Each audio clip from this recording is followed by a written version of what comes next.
right, here we go. OverDrive, off and running. TSN 1050 on the TSN app, your home smart speaker, and up on TSN for Bryan Hayes, the O-Dog, Jeff O'Neill, Jamie Noodles McLennan. What's going on?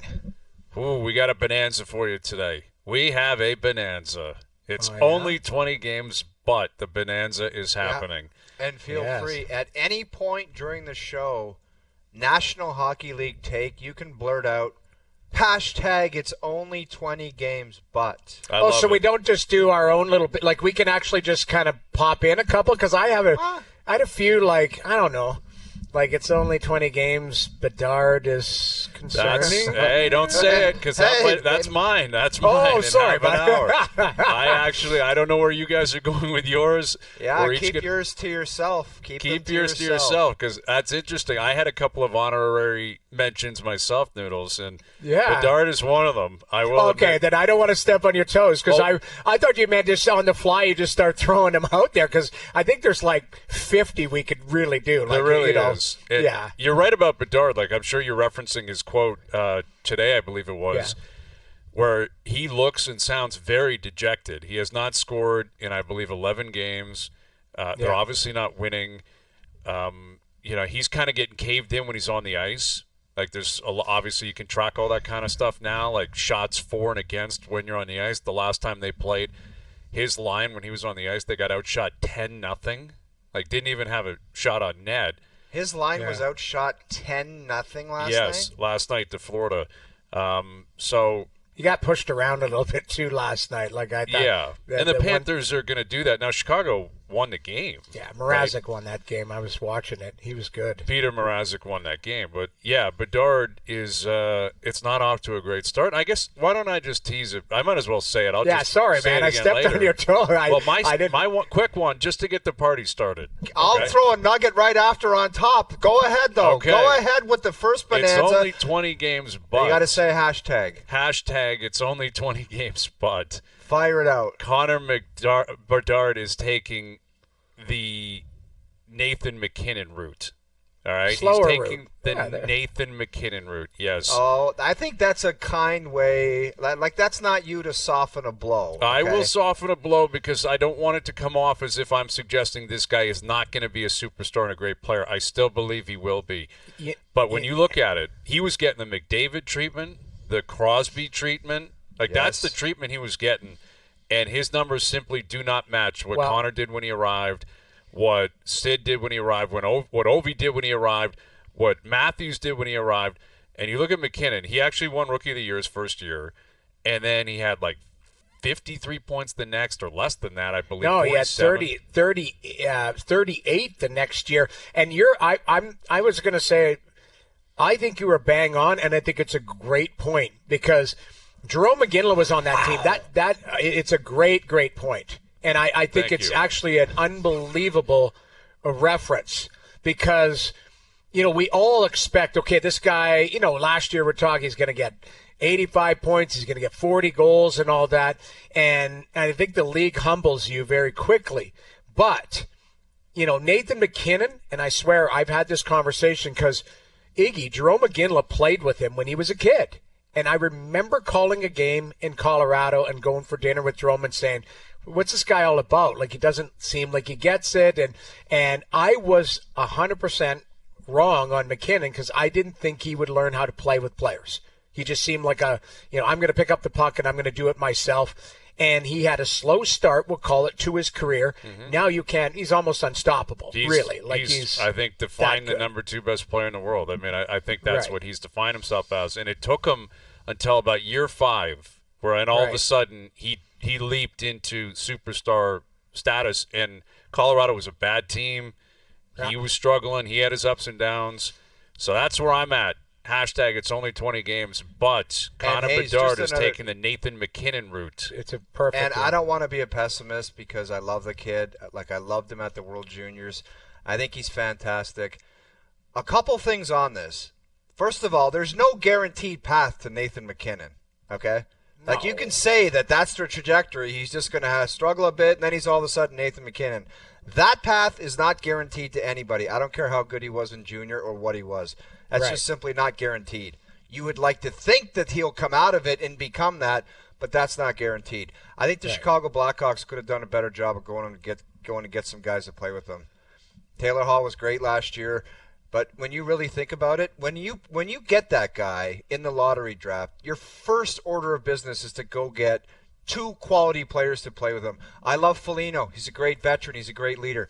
But go get him some studs to play with. Like some studs where either trade, you got a bunch of picks, you got a bunch of prospects, get some guys in there to play with them. Yeah. Well, that's it. They tried Teravainen, they've tried Bertuzzi, Foligno. Taylor Hall was a healthy, he's a healthy scratch a week ago. It's not. Yeah, they're not a good team. Like they may be the worst team in the league. Like that really may be the truth. Yeah. You know what? Yeah. I'll back up a little bit with Bertuzzi and Teravainen. It's like if you put him with those 2 guys, it shouldn't be like. I'm talking about like some bona fide studs. Like if you can go out and get some real quality. Maybe they tried and they just couldn't do it. But what he needs is where he needs guys within his own age group to be studs too. To grow with. Yeah. That's the thing. Like you look at, and we'll use Toronto as an example. Matthews arrived with Marner and Nylander at the same time, and that's easier said than done. But Kane arrived, and Taves was with them. It was like, okay, this kid's coming, Patrick Kane. We also have this kid, Jonathan Taves, who's right there with them to take a lot of the heat off. Okay, well, Chicago's been terrible. Who else have they drafted that? To my knowledge, no one that's ready to pop as a superstar. Well, like he was first overall, and he's in the league immediately. Like if you're drafting people in his age group or around that, you're looking at 2 or 3 years realistically before those players arrive, just because of natural progression of going back to junior or going back to college. Right. Like what it is I think what O was talking about, and I agree, last year their team wasn't very good. Hall was hurt. They had, the Corey Perry, whatever that was, that kind of went away, or he was there and then he wasn't. Foligno, I didn't think they surrounded him with great players last year. They tried an upgrade this year, going and getting the Bertuzzis, Mikheyev they got from Vancouver, like more NHL players, you would call it. NHL players, but not stars. Man. No, but okay. But let me ask you this: who's available? Who's available high end that goes? I'm going to Chicago, that's or the problem. You could trade to him. You can't. That's the problem that you have. I mean, Chicago's running into it. Montreal's going to run into it. Montreal's going to have a lot of money to play with. A lot of money. Like guys are going to come off the books. Anderson and Armia and Dvorak and guys like that. David Savard. Money's coming. And the problem is you don't want them to just start blowing it on guys, so they just come to Montreal. We're going to overpay you so you come to Montreal. Who the hell wants that? It's a balance. Exactly. But you got to find the right pieces, and you got to spend appropriately. Because if you overspend and your window's not there, it doesn't even make sense. Well, you have dead money there. That's really what it is. Let's say you get a guy, player X, who's 28 years old, a stud. And he signs there, but you realize you're still 2 or 3 years away from really even being a playoff team. Well, what is that guy doing for you the first couple of years? He's taking money. I'll give you a crazy example, like Mitch Marner is available. Mikko Rantanen doesn't have a deal. Let's just get crazy with the top end UFAs. I don't know if they put their hand up and go, I'm going to go get $13 million in Chicago to play with Bedard and. We're going to miss the playoffs for a couple of years and see if we can make, I don't know if those top end players do that. So that's where you're now you're looking at either trade or 3-way trades or getting second tier guys who are maybe $5 million players that you got to pay $7 to go and go through some pain. It's not easy to link it up, right? Yeah, you're right. To meet everything at the same point, it's a very difficult practice. Yep. And Bedard is he's frustrated. He hasn't scored in a long time. I didn't mean to jam you up. I just was like off the top of my. I think that's a good way to start it. It's a good tease, right? It's a good tease. Little tease. Because I had a couple other. I got to be honest with you. I'm not going to do it. I might have to now to fill in for the one that I just used in Bedard. I was going to go back to the sit out of Pittsburgh card, but I played it so many times I can't keep doing it. I want it. I want it. Hashtag it's only 20 games. I don't know if I can keep doing it. You're doing it right now. It's only 20 games, but go ahead. I need Sid out of there more than ever. I need it. You know what's going to happen. You're going to have for Sid getting out. A bunch of hate from Pittsburgh and all the scribe. You're going to be on a Pittsburgh. Wasn't it a TV station or radio station right. that Somebody quoted mentioned your name and said, this a-hole. They said a-hole. This turkey. Radio show. Someone sent me a clip of a radio show being like, this idiot up in Toronto, TSN guy. People writing in the papers. Who knows what happens with Sid the Kid, but I've said this before about his situation. How does he enjoy going to the rink, like going out like this? Right. Like, doesn't him, and I don't know if this is like part of the contract where he made a deal where it's like, look, man, if we're garbage and we're trash, you got to, if I say gas me, you gas me. I don't know how that's going to go down, but there's no way in hell that he wants to sign up for the rest of this year getting dummied and then getting dummied for 2 more years, even worse after this. It doesn't seem like it's possible for him. It doesn't seem possible. They got Winnipeg tonight, and good luck. You got the Jets in Pittsburgh, so let's see what they've got. But, all right, there's a lot to the bonanza. Yeah. Okay, a lot to the bonanza. It's only 20 games, but on the Leafs side and on the NHL side, the Leafs, there's news today. There's another player on the IR. This is like a bingo card. Every day you get your bingo card out. You say, okay, who's going on the IR today? Well, you kind of saw that one coming, not didn't surprising. you? Matthew Nye is on the IR, and Berube spoke today and said he wasn't playing on Sunday, so they're going to use the IR and put him on it. It's retroactive to the other night when he got hit. I would presume this is a protocol thing. I can't understand and I can't figure out what they mean by any of their updates because the Leafs operate the way they operate. They're like, it's actually pretty good news. He's doing well. IR not playing. Okay, so what does that mean? You know what I mean? Well, it's Matthews business. is doing They're saving great. money. He's still in Germany, as far as I know. Saving money on the cap. It's cap gymnastics. It's like retroactive to this game. Don't play till Sunday.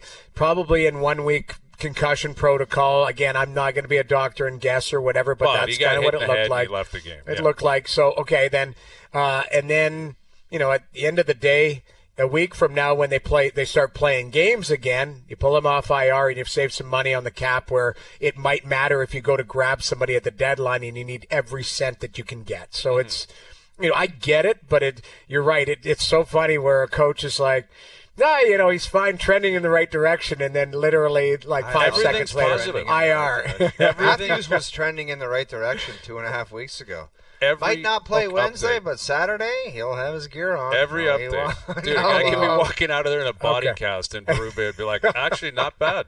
He's looking pretty good. But that was, you know what? That's what comes with the territory here, and that goes back as long as I can remember. But certainly in this job, for me, I think it's more about.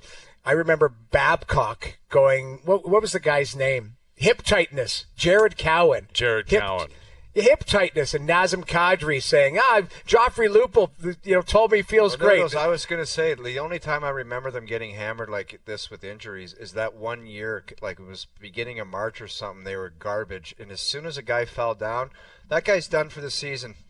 Sore toe. And I was like, God, they got a lot of guys going down for the rest of the year. Teams do Anytime that a guy got hit, they were done for the year. That was crazy. Teams do that, though. Like Montreal last year, if a guy had a hangnail, you felt like they were gone. Like that was it. Like you look at actually man games lost and stuff like that over the last couple seasons, the teams that are at the bottom are all the ones that were, tanking and shutting guys down. And remember that 1 year Buffalo was tanking, and anybody who played well, that was it. They were traded. Remember the goalie would play well. All of a sudden he's traded to Dallas. You're like, Jodis Enroth, where'd this guy go? He got traded to Dallas because he shot a team out. Like, you're right. I think this is the business. A week from now, when that schedule starts to heat up for them, that's when you're going to see, hopefully, players coming back. Well, I mean, Max Domi has not been ruled out for Sunday. We'll see. David Kampf, I'm not sure where things stand for him. Matthews isn't playing Sunday. I mean, honestly, I think the guy might still be in Germany. I'm not sure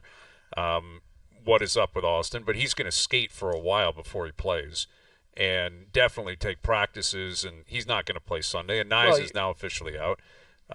But what's interesting about this is they're got to fill a roster out, and Alex Nylander had signed an American Hockey League contract, and in order for him to come up, basically the Leafs had to purchase him they had to offer him a contract, and they've signed him a deal, and it's a 1-year deal, $775,000. But he's been called up, and I would presume he plays on Sunday night.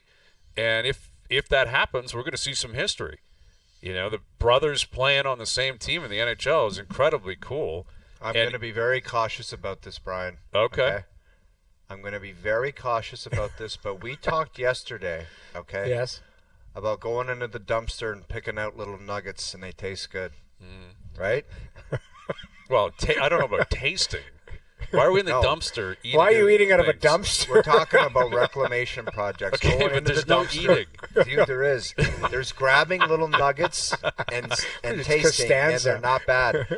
Maybe the idea of playing with this guy's brother is exactly what he needs to rejuvenate him. So he was a first-round pick, and I know this is it is the last kick at the can. Because where has he been? He's been to Chicago. He's been to Pitt. He's been to Columbus. To Buffalo last year. Yeah, he started. Well, he Buffalo started in drafted Buffalo. him 8th overall. No, but like I remember him scoring some goals last year. Now, who was Yeah, that in Columbus. with? He went to Columbus and he started scoring a bit. So I'm just saying it's a big time shot in the dark. But maybe the idea of sticking around and hanging out with his brother, which he probably does anyway, but I mean really hanging out with him. Well, Right. Maybe this just I don't know. I'm just saying. I like the way you're thinking in that dumpster, man. You're that appetite. Guy had I like 11 it. goals. I He had told you 11 guys, goals in 23 games last year Yeah, for he did. Columbus. He did. Like, Sometimes you get home from the hotel and you see just a half order of wings sitting there with the ranch hasn't been touched, and it's game on. so Alex Nylander is a wing on a room service tray that you're going to take a bite of at 3:30 in the morning. Never Just know. Pushed out. You just into say the thank hallway. you very much. I'll Listen. take the cart right into my room. Here's the thing though. There's a book on Alex Nylander. Like, he's not 21. He's 26. Yeah. You know what he is.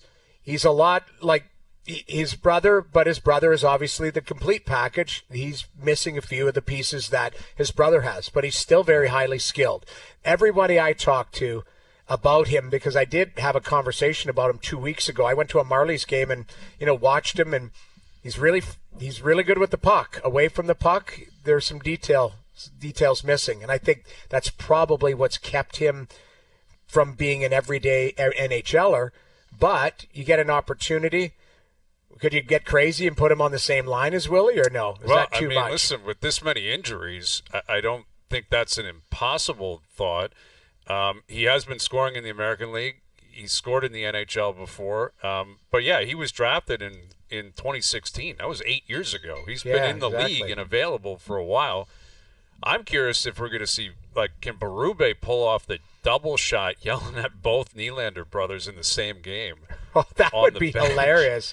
Wouldn't that be crazy? Back-to-back shifts, Berube going up and down because He can also just throw one out there if Willie's pissing him off. Just yell at his brother and just say, "Hey, I thought it was you." And It's just a start giving it to the brother. different dynamic, man. Like you guys have been in the rooms. I'm not sure if you ever witnessed anything like this before, but like that's Willie's room. Like there are very few guys that would have a presence like Nylander in that room. Like he has owned it for 9 years. Him and Austin and Mitch and Riley, and now his brother comes in. His brother's not a kid. He's not like a 19-year-old up and coming. He's an adult, like a pro. Yeah. But I don't know. I'd be curious what those dynamics are like. Like what it's like in the room. Where's his stall? Like how often is Willie kind of like, you got to do your own thing, I'm doing my own thing? It's a game. I would imagine. Well, they that live would be together how- too, though. yeah. They live together. They live together, exactly. Right. Like It would probably be business as usual in the locker room. It's not like he's going to tell the trainer, make sure his stall's beside mine. As Right. much as you love your brother, you might live with him, you might live in the same condo building, whatever. You don't want that. It's like you do your thing, get ready for the game, and we'll talk after. Well, my understanding, though, is I believe, and this was a story, I think it's documented, that he chose the Leafs because, there is, like, he wanted to have an opportunity if this ever happened to get called up. And he did have other offers. That's my understanding. I think they were all two ways. So if you get offered a two-way or a situation to play, where there would be, if there's injuries, you get called up. He chose this situation, and now through injuries, he's getting an opportunity. And my understanding is he's living with Willie, or up there where Willie lives. And to me, this is, I don't know. It's not. I mean, brothers play together. The Sutters, there was 6 of them. And of course. I'm thinking of Stahl brothers have played Stahl together. brother, but it's pretty unique. Like, it's rare that you see a brother. I believe the Joseph brothers are playing together in St. Louis this year, aren't they? So outside of that, there's not a lot of brothers. Just Foligno brothers play against each other. Yeah. Right, Marcus and Nick, but. Yep. Van Riemsdyk brothers have played together or played against each other for sure. Yeah, I don't think they've played together. I think, but either way, but it's kind of cool and a decent story in the fact of injuries. Here's an opportunity for him to, see what you got. Well, and here's another thing. Now that he's signed a one-way, if he goes down, he goes on waivers. I believe. I mean, if he stays up enough, right? Or do you have to go to waivers right away when you sign? Yeah, I'd have to look that up. We'd have to ask. Johnny might know that info. But at some point, I believe he'd have to be placed on waivers to go back down. And if you play well enough and you can't find a role here, maybe someone in the league goes, I'll take you and you can keep playing. Ultimately, you want to have an NHL career. But, Matthew Knies placed on the IR, and Alex Nylander has been called up and given a one-way contract. And, again, the Leafs are playing the hockey club on Sunday night. No hockey tomorrow night, which is weird. No Leaf game tomorrow night, but Leafs-Utah on Sunday. Does Utah play Saturday night somewhere? Is it a back-to-back for them? I didn't check that. I'm not sure, but I don't believe the Raptors play tomorrow either, so I don't know what's going on at the building. There must be some sort of scheduled event. Utah plays in Pitt on Saturday. Okay. So the Leafs get them Sunday. So there you go. That sets up well. Again, even with all these injuries, you're probably putting Stolarz back in. Wall played really well the other night, although we had that chat. Like, if Wall has a shutout and plays great, do you play him again? And let Stolarz kind of have a week off. That'd be a full week off for Stolarz. I don't think he would want that, because if you've been chomping at the bit to be a number one your whole career, you don't really want a week off in November. I'm playing a guy who got a shutout. I don't care how good the other guy is. Sorry. You're playing Wall on Sunday? Absolutely. Jamie? So, I mean, listen, I see where Brian's coming from because Stolarz didn't do anything wrong in his last game. You know what I mean? Like, no, I know, but it's not like, I don't know, one of them's not Cujo or Eddie Belfour in there. It's like the guy got a shutout, he's playing again, because I don't know if it's the beginning of something great. So if you get a shutout, you get rewarded. You play the next game. So let's just I know we got to go, but let's play, goalie coach here right now. If the guy who got a shutout, you go back with him in Utah, your next game is in Tampa? No, in Florida. Florida on Tuesday. Okay. So that's for leading the division right there. And then your next game is in Tampa on the Saturday.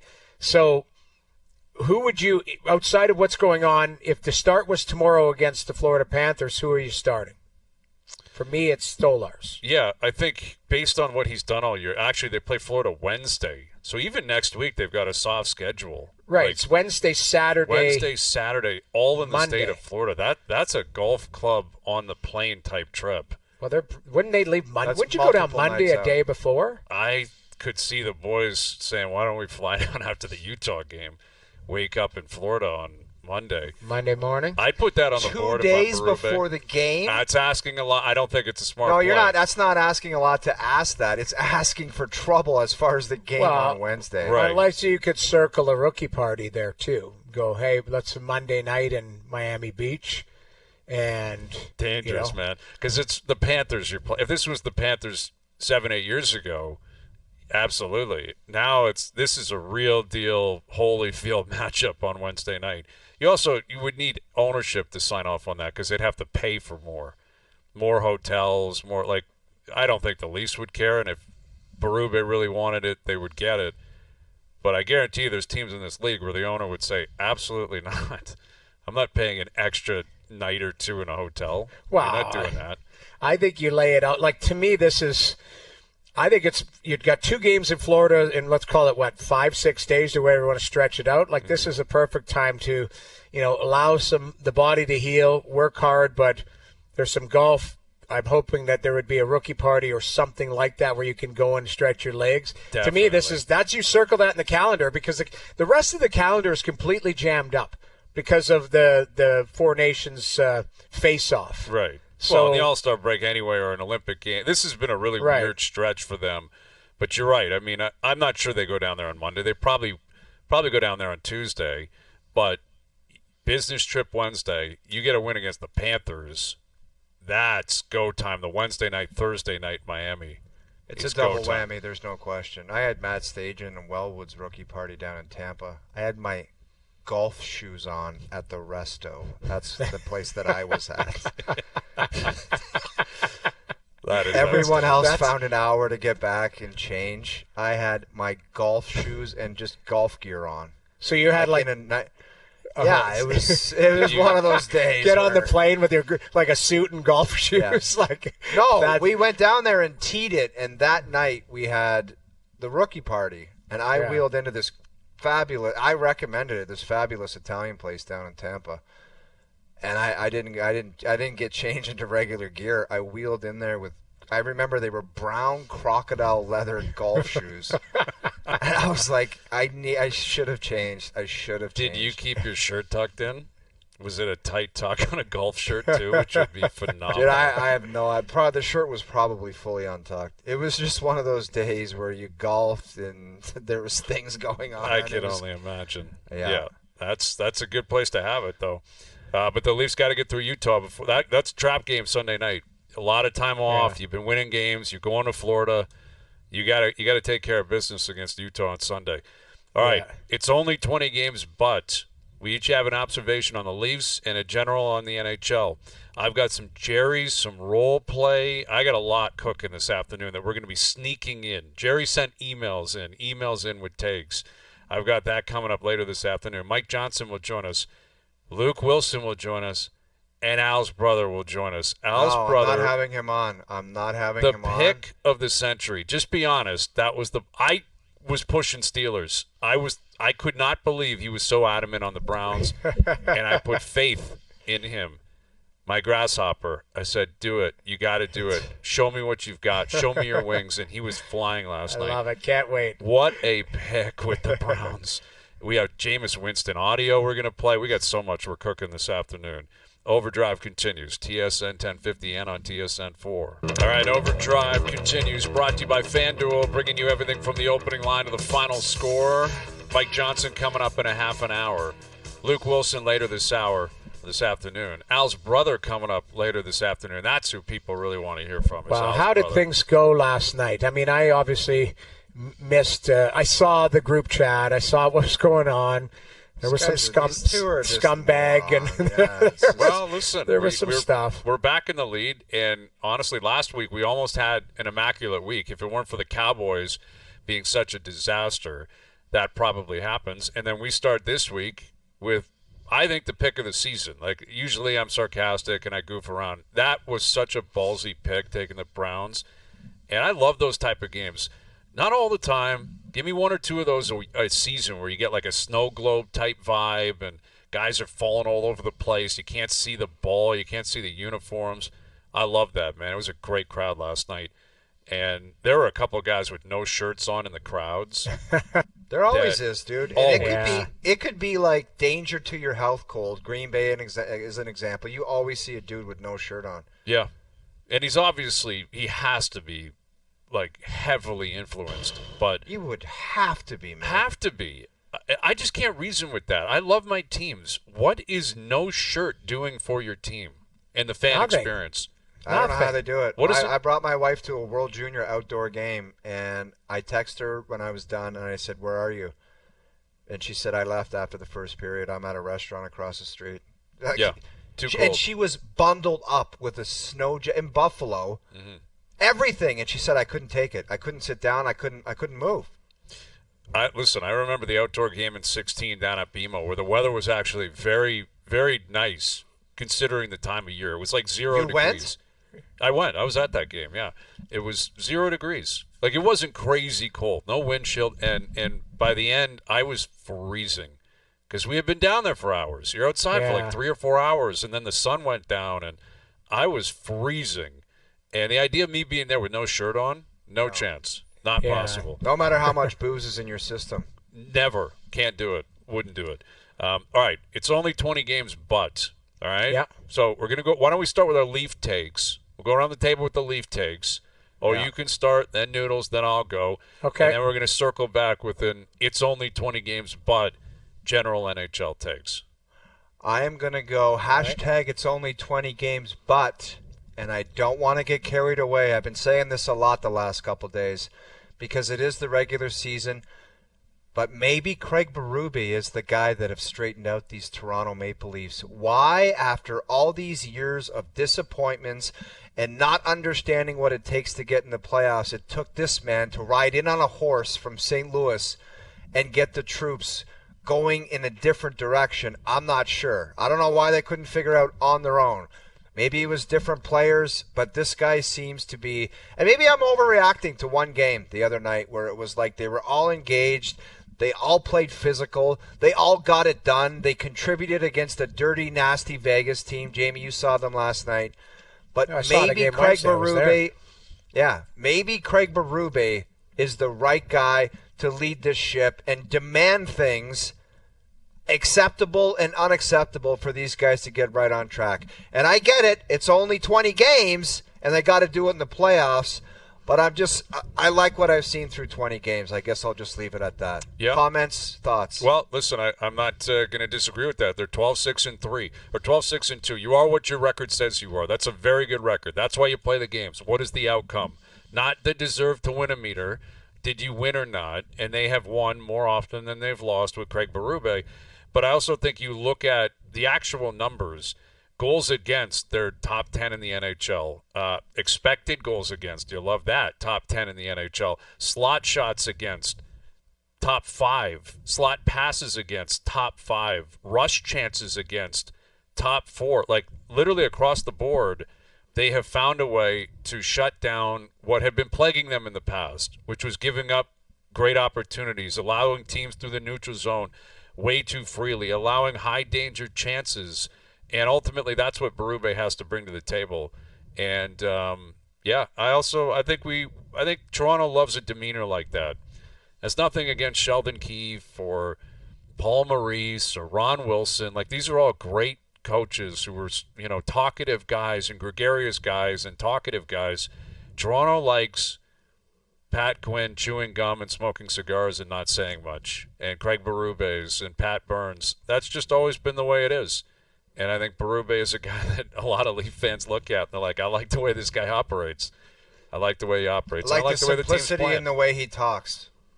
Yeah, I mean, it's no nonsense. No. It's still too early for me to jump on that train because I want to see it because I never worry about the players around the top four. That's why the game's called It's Only 20 Games. I know. That's why I was saying, it's still too early for me because the Leafs' regular season, we know what they are. They're 105, 110 point. We've seen this. It's just the physicality. I look at the teams, the players around the top four.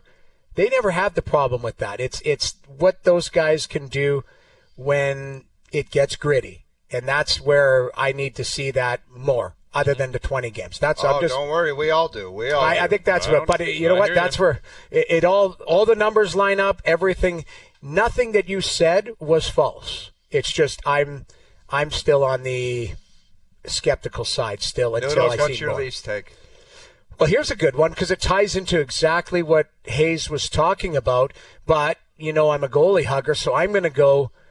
I could see Stolarz, or going crazy here, Stolarz and Wall winning the Jennings. Ooh, right now, that would be real. That's in their wheelhouse, man. It's in their wheelhouse. Only 20 games, I don't Wall do the and hashtags Stolarz are winning the Jennings. I love it. Now, here's why. Because they're allowing 2.5 goals a game against as a team, and the leading team is Dallas at 2.33. So now there's 5 teams in between that, and all of them, like Connor Hellebuck's in between there. Now Carolina plays good defense, Minnesota same thing, and Dallas is the number 1 team. So it's a big hill to climb. But you're saying, if I'm giving the Mary Swanson, if I'm trying to give something that it's only 20 games, could you trend in that direction if you continue down that path? That's something that should be achievable, or you can strive to be in that. If you're not one. That's why I threw Jennings in there. I thought that was kind of exciting or whatever. Won the Jennings. You've got one of those trophies. I didn't get my name on the trophy. I got a big bonus for it, but I didn't play enough games. I only played 19 that year. You need 25 games played to be on the Jennings. So I didn't get it. Roman Turek won it that year in '99, but I did get everything that came with it, the league bonus and the team bonus and all of that. But yes, we did win it that year. And it's a team thing, and that's what you were talking about, Hayes. The passes to the slot, the high danger chances, all of that. The goalies have to do their part, but the team has to do the part in front of them. Yeah, I like it. And that's based on goals against, but save Right. percentage-wise, Stolarz is leading the league with a .927, and I believe Joseph Woll's up to a .922, which would put him in the top 6 or 7 as well. So in terms of save percentage, if that was an award, the two of them would certainly be in the running for that. And that has been a very positive story. Like Stolarz, again, has been just a remarkable story for this team. They got him on July 1st, and there was rumors they were going after a number of different goalies. He was available. They didn't pay him a lot, and this guy has shown up, and he has been outstanding for them. Like, I don't recall a bad game by him. No. Like a poor where you're like, this guy just doesn't have it tonight. Doesn't mean he hasn't lost or been beaten or had given up a bad goal here or there. Right. But he's been very, very consistent and supplied a lot of confidence for this group. Yeah. So I like that. All right. Well, I thought that was a good one. Outside that one a the lot. box, wasn't it? I Like think a little that's bit. very outside the box, and I think now you got people thinking this could be the real deal. I'm going to piggyback off that and take a little piece of what you're saying, and mine is hashtag it's only 20 games, but the core 4 does not stop you from building a defense core and a goalie tandem. And what I mean by that is for years it was all this money's going to those guys. What do you want? What do you want Dubas to do? He's got to find some guy for $850,000 to play with Riley. Or what do you want him to do in net? This guy, he gets injured all the time, or maybe doesn't want to play, but we're just going to bring these guys back. And there's been a long list of those type of goalies. But Chris Tanev, Oliver Ekman-Larsson, Anthony Stolarz, those 3 guys were all added this summer. And so, again, not for a ton of money. Tanev got paid decently. Ekman-Larsson paid decently. Stolarz, again, paid okay. Didn't have to break the bank, but had to go and find the right guys. And had to move off different guys at the same time. Had to look at certain guys and say, we're not doing this anymore. Timothy Liljegren, not doing it. TJ Brody, sorry, not coming back. Mark Giordano, we all love Gio, not going to go down that road again. We're going to open windows for other players, and we're going to attack free agency, and we're going to find the right guys. And we're not going to be handcuffed by Matthews and Marner and Nylander and Tavares making that much money. And it's only 20 games, but this is the best top 4 defense they've had in the Matthews era. Don't think that's disputable. And it's only 20 games, but the goaltending is as good as anything we've seen before. Freddie Anderson had a good run. Jack Campbell had a good run for a little bit there, but Stolarz has pulled his weight as much as those guys did at any point through 20 games. And I think Wall, when he's been healthy, has been right there with them. I think it's fair to say, Hayes, as far as the defense core and the goaltending, it just seemed like it was either the defense, it was going to be a skill guy like TJ Brody, and there was no care or thought into being rangy and lengthy and physical. Like it was an afterthought. Like it was just a flat out afterthought, and that's the honest truth. Yeah. So you're as comfortable with the D-core and the goaltending as you've been through the Matthews era. So that's what I'm saying. Yeah. You know what? It's only 20 a great games. statement. It's only 20 games. It's a great statement. The only thing that comes to mind, though, which is actually crazy. It's a great bit. It's a great bit. Which is crazy, though, and I'm going to bring this up, is Freddie Anderson played in the All-Star game. So did Jack Campbell. Very like good. those, during the regular season, there have been pockets where it's like, I think there was a stretch. Now, people can verify this because I don't have it in front of me. Joe's good with this stuff.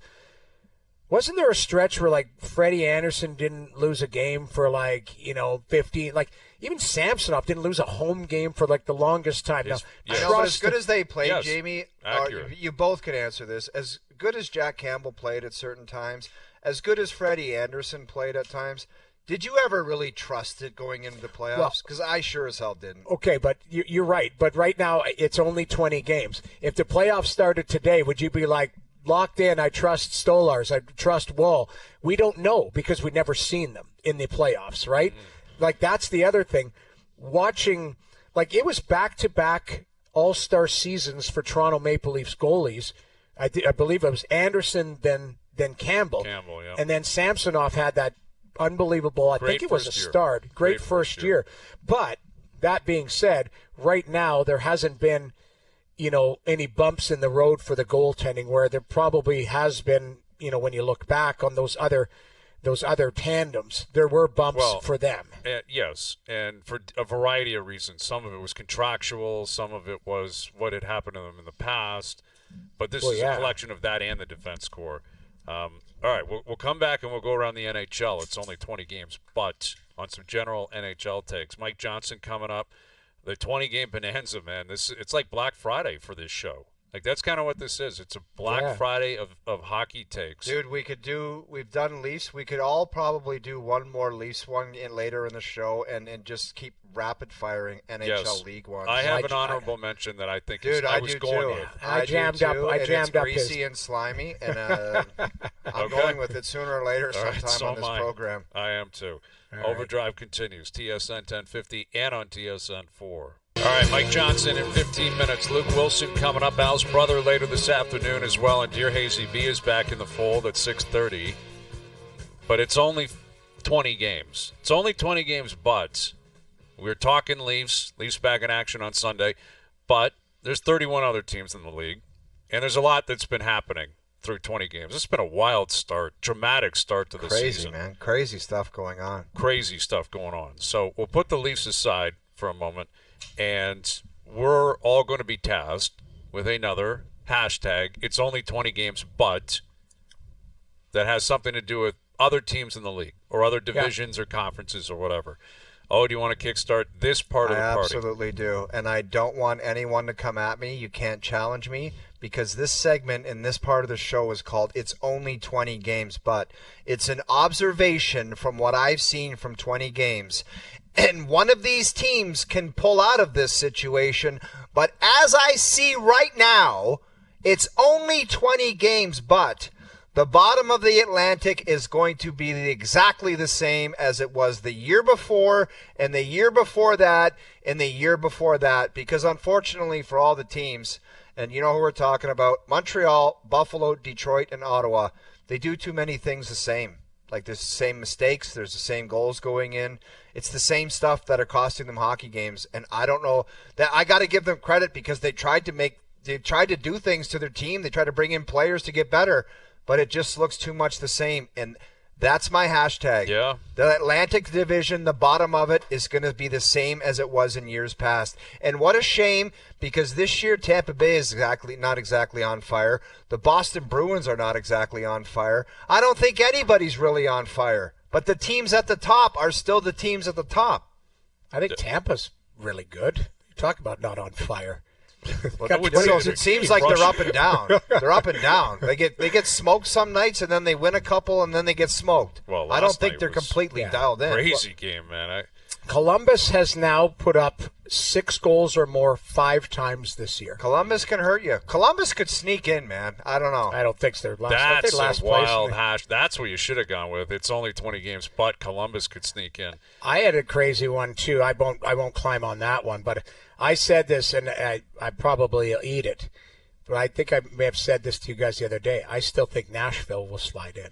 Ooh, I don't know, man. Wow, There's ugly tendencies there. Please say this. You got to start with the statement first. It's only. Well, I'm not. That's not one of mine. I just climbed on top of yours. They're so like it is. They're early, last place in the league right now. They're tied with Chicago. That's a real mess. But that's a bold statement. That is a bold statement. But that's kind of my outlier one. Sorry. That one I like, and I got another thing that we're going to fill in the blank for in about 45, where I think you just gave your answer, but. I can't argue with you. I can't. I mean, Montreal's not getting in. I don't love Detroit. I mean, you called the game last night. Again, they lose. Ottawa can't do it, man. They can't do it. And I don't know. That Howard goal. I still think Ottawa makes the playoffs. I do. They're a good team. They're just not. I mean, how do they keep doing this then? I don't get it. How are they a good team and they keep doing it? Like they're on pace for like 76 points. It's 20 games in. We're not 5 in anymore. They don't have a long time to pull. They got to get going in the next 20 games. They got to get going. Yeah, but you're right. You're only 20. You are what you are. You're looking at the standings. So you know what? At this point, I'm wrong. But we'll see. 20 it's games a projection. from now. It's a long season. Oh, don't kid yourself. We're circling back after 40. 100%. Do I have mine You here? can go quick, yeah. I've already said mine, Bedard, so you go ahead. Kaprizov wins the Hart. What's his status after last night? Like he came back and played. Okay, so he's going to be all right moving forward. Yeah, the Kajula hit or whatever. He played the rest of the game. Like he came. I'm going to challenge you on this one, Noodles, because I think this guy's the media darling, and some guys did a poll. And not to disrespect who did it, but I just don't know who did it. Might be the Athletic writers that they did the poll. And this guy's everybody's darling right now to win the Hart. Guy. He's playing. He great, is the man. guy because Leading the league everybody's in on points. board with it. But I think a rock star is going to come up and just sniff him out of this one. That's why I should have said it's only 20 games. But right now, remember that. Right now, like fair point. I just think after 20 games, there's going to be a rock star, a McKinnon, a Kucherov, a Draisaitl, a McDavid. There's that too are going many. to come up in field. his back pocket right. and take his little chicken nugget and say, "That's mine." Yeah, listen, Kaprizov is a stud, man. This isn't a random player that's putting up, and they are the. I think more surprising than any team in the league maybe is Minnesota. You're 100% right. They've only lost one game on the road. Yeah, it's crazy how good I'll throw a quick one at you guys. Hashtag it's 20 games, but John Hines is my coach of the year, not Scott O'Neill. I mean, Hines, you look at Hines, Keefe in Jersey, and whose list is this? Well, this is ours, I guess. I don't know. Where did Berube? What's Berube doing in there? Well, had Berube. I'm not reading it properly. Yeah, I'm not reading it properly. Sorry there. You got it right. That's a great board. It's only 20 games, but you know who should get some sort of consideration but won't is Rod Brindamore. He should, because damn right, man. They are every year they keep doing it. They defend. They have win. A goalie. They never have goaltending. But it's going to be one of the new guys. I can tell you that's one. It's only 20 games, but John Hines, Sheldon Keefe, and Scott O'Neill, those three are up for the Jack Adams. It's over. Those are the three. That's a good one. That's it. Hour 2 coming up. Mike Johnson will join us. Overdrive continues. TSN 1050 and on the TSN app.